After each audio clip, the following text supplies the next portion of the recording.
AlgoTech's office sat in a converted warehouse near the old bridge, the kind of building that tried to look modern but couldn't hide its industrial bones. Glass doors had been cut into the original brick facade, and someone had planted a row of shrubs along the front that were losing their battle against the salt air. Burke and I arrived at 9:55. A receptionist with two bright eyes and a headset led us to a conference room on the second floor, where we waited for exactly 7 minutes before the door opened. The man who entered was young, early 30s, maybe, with the kind of haircut that cost more than my weekly groceries. He introduced himself as Marcus Webb, head of operations, and shook our hands with the practiced enthusiasm of someone who'd been media trained. "Terrible news about Megan," he said, settling into a chair across from us. "Everyone here is devastated. She was a valued member of our team." "How long did she work here?" Burke asked. 8 years, give or take. Started as a junior developer, worked her way up. She was brilliant, really understood the data side of things. What exactly did she do? Webb launched into an explanation of machine learning algorithms and predictive modeling that I followed about half of. The gist was that Megan helped build the software that made Pardaloo's surveillance systems smarter, teaching computers to recognize patterns, flag anomalies, predict behavior. "Did she work with anyone closely?" I asked. "Collaborate on projects? We're a small team, everyone works with everyone." Webb smiled, but it didn't reach his eyes. Megan was a bit of a loner, though, preferred working from home, came into the office maybe once a week, if that. Any conflicts, disagreements with coworkers? Nothing I ever heard about. Like I said, she kept to herself. The same refrain, quiet. Kept to herself? Nobody knew anything. "What about her personal life?" Burke pressed. "Did she ever mention friends, relationships, anyone she spent time with?" Webb shrugged. "We didn't really talk about that stuff. She was private."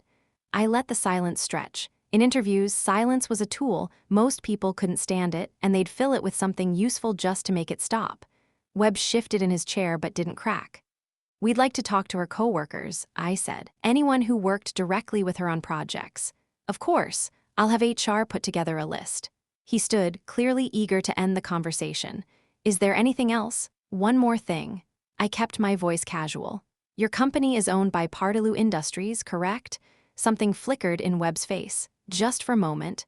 "That's right." "Does Mr. Pardaloo have much involvement with AlgoTech directly?"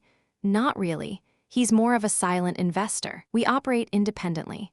The smile was back, but stiffer now. "Why do you ask?" "Just trying to understand the full picture." Webb nodded slowly. "Well, if you have questions about Pardaloo Industries, you'd have to talk to them directly. We're just a subsidiary." He showed us out to the main floor, where a dozen people sat at computers in an open-plan layout. Most of them glanced up as we passed, then quickly looked away. The air smelled like coffee and anxiety. "I'll walk you to the exit," Webb said. We were almost to the door when someone called out. "Marcus, do you have a minute? The integration test is..." The voice stopped as the speaker noticed us. I turned. The man was mid-40s, average height, average build, with graying hair and glasses that made his eyes look slightly too large. He wore a rumpled button-down that suggested he'd been here all night. "Sorry," he said. "Didn't realize you had visitors." "Detectives Hartley and Burke," Webb said. "They're here about Megan." The man's expression shifted, sympathy, maybe, or something performing as sympathy. "Terrible thing, she was a good colleague." "And you are?" I asked. "Pierre Aberdeen." He extended his hand. His grip was firm but not aggressive. "Senior systems architect. I've been with the company since the beginning." "Did you work with Megan?" "On occasion. Different departments mostly, but our projects overlapped sometimes." He shook his head. "She was sharp, really understood the infrastructure. It's a loss." "Was there anything unusual about her lately? Any changes in behavior, concerns she mentioned?" Aberdeen considered the question like he was actually thinking about it, unlike Webb's rehearsed answers. "Not that I noticed, but like I said, we weren't close. Different orbits." He smiled apologetically. "I wish I could be more helpful." "You've got my card," I said to Webb. "If you think of anything, or if anyone here has information, please reach out." "Of course." We left through the glass doors, stepping out into the gray morning.